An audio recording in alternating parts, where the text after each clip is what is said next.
škola na Odborárskej ulici je známa svojimi športovými triedami. K triedam zameraným na atletiku a volejbal pribudla od začiatku tohto školského roka trieda zameraná na hokej. Záujem o jej vytvorenie mal najmä mestský hokejový klub HK Bulldogs, ktorého cieľom bolo založiť prípravku pre svoj tím. Do prvého ročníka, mohli by sme nazvať tejto triedy, nastúpilo na tejto škole 7 žiakov.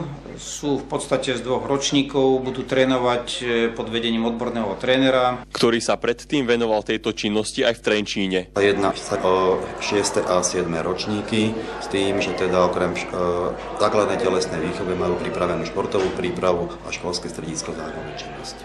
Tréner má zároveň aj kvalifikáciu školského sociálneho pedagóga. Ten je odborným zamestnancom v zmysle školského zákona, ktorý má na starosti odbornú činnosť zameranú na prevenciu, výchovu a odstraňovanie negatívnych javov v kategórii žiakov, ktorí pochádzajú zo sociálne znevýhodneného prostredia alebo z neúplných rodín. Trénerom začínajúcich hokejistov je Ľuboš Golian. Nastavený rozvrh vyučovacích hodín majú tak, že ráno odtrénujú a idú potom do školy, alebo naopak sú v škole do nejakej 4. 5. hodiny a potom idú na zimný štadión. Okrem toho majú špeciálnu športovú prípravu v triede, čiže tá škála je zameraná, tak by som povedal, široko nielen na ľadový hokej, ale aj na takú všestrannosť. Do hokejovej triedy sa môže prihlásiť každý žiak od prvého ročníka základnej školy. Prihlásiť sa môžu aj žiaci, ktorí sú ešte v predškolskom veku. Najideálnejšie je to cez víkend v sobotu ráno od 8. hodiny do 9.